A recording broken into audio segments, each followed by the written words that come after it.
Bonjour à tous, alors j'espère que vous allez tous bien. Alors aujourd'hui, je vais vous expliquer comment utiliser un pyrograveur.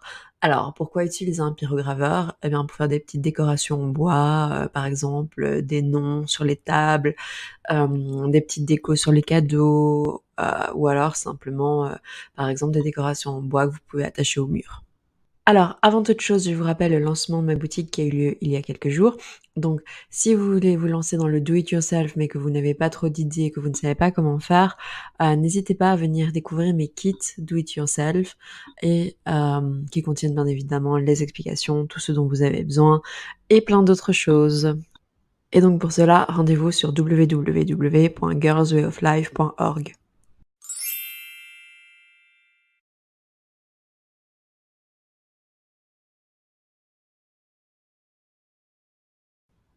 Au sommaire, donc le matériel et les étapes, comme d'habitude. Alors, vous trouverez ici, tout ce dont vous aurez besoin pour, ce do it yourself. Alors n'hésitez pas à mettre la vidéo sur pause, le temps de tout noter. Alors, je vais juste préciser, parce que j'ai mis un gant ignifugé en silicone, mais évidemment, ça peut être une loque, ça peut être n'importe quoi, pour éviter que vous vous brûliez. Donc c'est vraiment, juste en cas, de problème.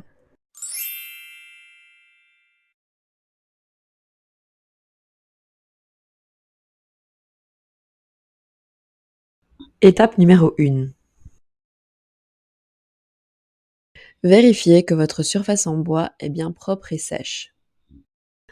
Vérifiez d'abord que tous les morceaux de bois que vous voulez utiliser sont bien propres et secs. Donc quand je dis propre, ça veut dire pas de sciure de bois, pas par exemple de taches, d'huile, pas de taches, enfin d'un produit, qui pourrait prendre feu que vous auriez utilisé sur le bois. Donc voilà. Et si, vous voyez par exemple de la poussière, frottez-le bien avec un chiffon doux. Étape numéro 2. Choisissez l'embout que vous allez utiliser sur votre pyrograveur.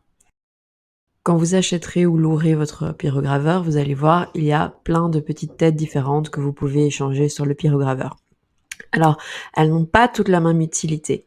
Donc, en général, vous allez recevoir une espèce de petite maquette qui vous montrera quel embout fait quel dessin. Alors, si vous n'en avez pas reçu, n'hésitez pas à les tester une à une sur une chute de bois pour voir ce que cela donne. Alors, les embouts s'utilisent de 2 manières différentes. Soit vous allez l'utiliser comme un stylo pour dessiner, donc avec lequel vous allez, tirer l'embout pour, tracer une ligne, soit vous pouvez l'utiliser comme un cachet. Donc c'est-à-dire que vous allez imprimer, le dessin, dans le bois, en fait. Et donc pour cela, vous devez rester appuyé avec l'embout. Donc choisissez bien l'embout en fonction du dessin que vous voulez faire. Étape numéro 3. Mettez le pyrograveur à chauffer. Normalement, vous allez recevoir un petit support avec votre pyrograveur afin de le poser. Si ce n'est pas le cas, pendant qu'il chauffe, tenez-le toujours bien en main jusqu'à ce qu'après l'opération, il est refroidi quand vous aurez terminé. Toutefois, faites bien attention à tenir le pyrograveur sur la partie plastique, à ne jamais mettre vos mains sur la partie métal et faites bien attention parce que les vapeurs qui vont s'échapper, du bout lorsque vous allez graver peuvent aussi chauffer très fortement. Étape numéro 4. Commencez des tests sur une chute de bois. Alors, pourquoi commencer des tests? Eh bien, comme vous le voyez ici, parce que simplement votre fer n'est peut-être pas assez chaud. Et donc, si vous appuyez avec un fer pas assez chaud, ben, vous le voyez, l'image ne va s'imprimer soit qu'à moitié, soit mal, et donc vous le verrez, mais il faut que vous puissiez vous entraîner avec le nouveau motif afin de voir comment vous devez l'appuyer, comment vous devez l'utiliser. Une autre raison de toujours tester, votre embout, c'est qu'en fonction de la manière dont vous appuierez dessus et le temps que vous resterez, vous pourrez obtenir des nuances de clair à foncé. Alors évidemment, si vous restez pas longtemps, ce sera clair, si vous restez longtemps, ce sera foncé.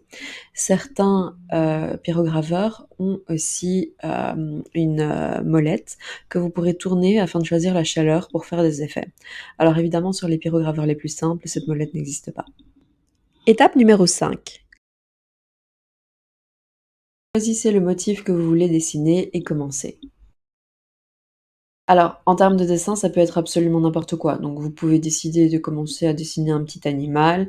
Alors là, vous pourrez utiliser, un embout pointu et l'utiliser, comme un stylo, mais plutôt que de mettre à la verticale, vous viendrez, poser plutôt un petit peu à l'horizontale.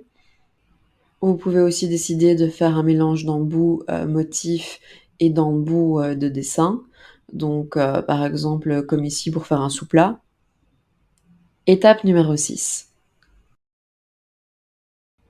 Utilisez également des formes pour plus de netteté. Si vous avez envie d'écrire, une phrase ou d'avoir des lettres ou, par exemple, une forme prédéfinie, alors le mieux ce sont, les formes, en métal parce que du coup elles sont vraiment fixes. Vous pouvez appuyer le stylo, ça ne risque pas de déraper, ou de brûler. Donc je pense que c'est vraiment ce qui est le plus adapté. Si après avoir utilisé la forme, vous n'êtes pas satisfait, vous pouvez bien évidemment repasser, pour par exemple, foncer, la coloration, de votre lettre ou de la forme que vous aurez choisie. Résultat et donc le résultat, un petit dessin qui restera gravé dans le bois. Alors bien sûr, vous pouvez, laisser libre cours à votre imagination et faire absolument tout ce que vous voulez. Alors, si, le bois par exemple, ça ne vous plaît pas, cette technique fonctionne aussi sur le cuir. Donc voilà, j'espère que cette vidéo vous aura plu et que cela vous donnera plein d'idées pour des réalisations. Et donc voilà, n'hésitez pas à me suivre, à vous abonner et nous nous retrouvons pour une prochaine vidéo.